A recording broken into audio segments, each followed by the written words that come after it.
Jackie. She throws the bowl, turns round to Blaine for reassurance, and actually touches her and says, you know what, that was okay. He's actually starting to mirror the other couples to show affection to Jackie. There are lots of really revealing examples of empathy. When one person in the team doesn't do well, the other person, you can see, experiences their distress. Now it's time to up the ante as we split the couples up. Now it's the boys versus the girls. The question is, what's going to happen to the tactile nature of these relationships? No, baby. Actually, no. Myron now is with the boys, but Paula is still secretly showing him the symbol of togetherness. In fact, when the couples are separated, they show signs of separation anxiety, which is typical in early love when couples are at the forming stage, and so being put in different teams makes them want to grab each other's hands and show their closeness even more. See how Carla can't even resist touching Sam, even though he's on the other side.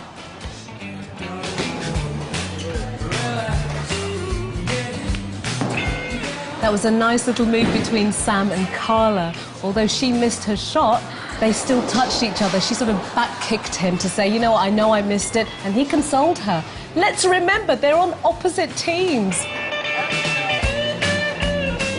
The moral of the story here seems to be that love overrides competition.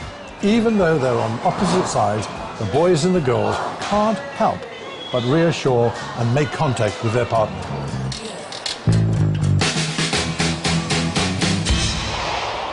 Not everyone can maintain a long-term relationship. There are some people who enjoy the feeling of being in love and are actually addicted to the forming stage of a relationship. I call them serial romantics.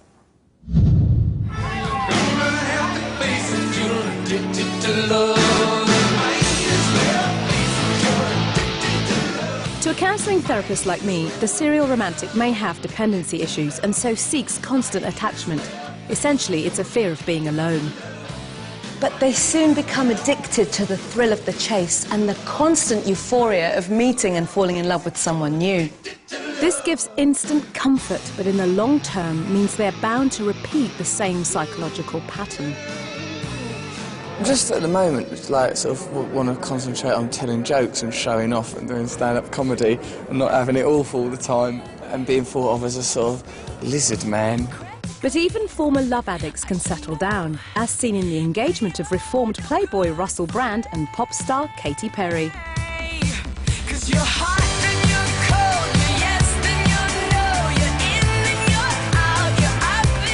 And maybe it's catching because even David Walliams abandoned serial dating and got engaged to Dutch supermodel Lara Stone.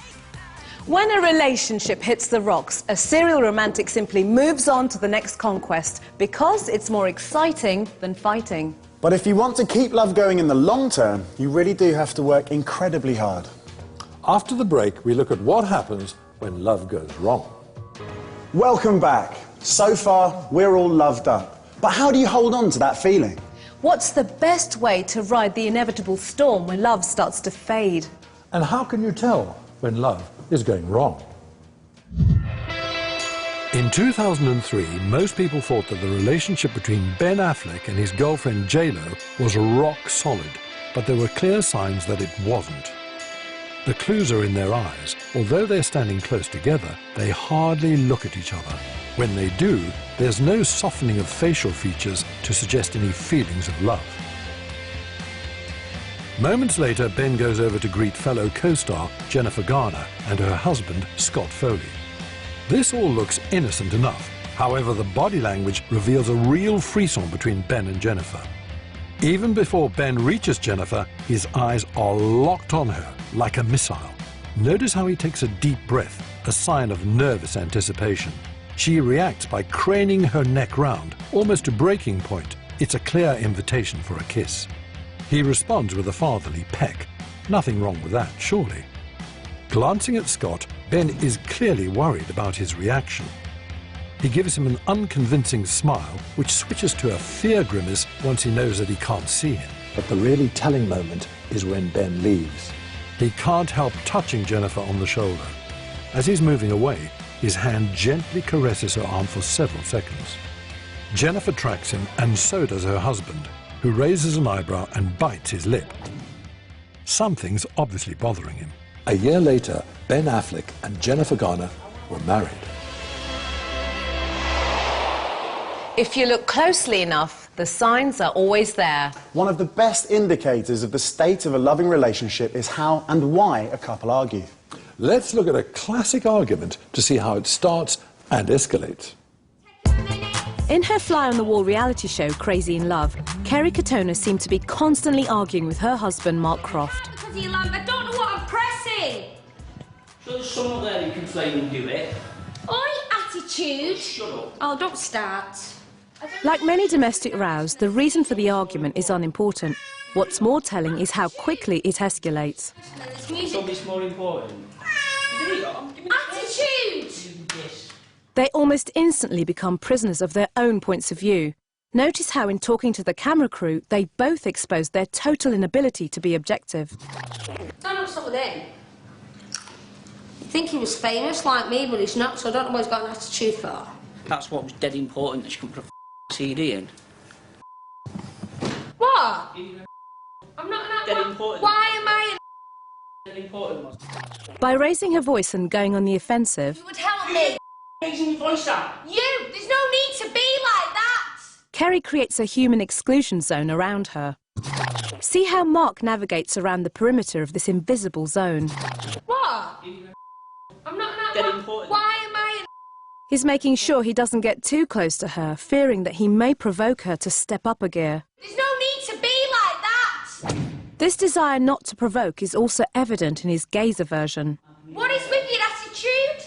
Eventually, Kerry storms out of the room. It's a dramatic gesture, but if overused, quickly loses its power. Well, I'll tell you what, I ain't coming down till I get an apology from him, and I mean that.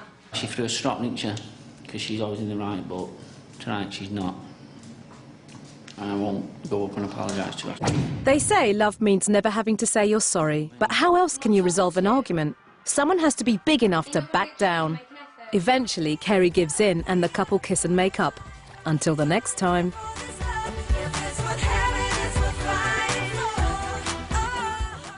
But the seeds of conflict are often sown when those chemicals of love are still coursing through the brain. We wanted to see if we could spot any signs of conflict in our three young couples in our very own Mr. and Mrs. style quiz.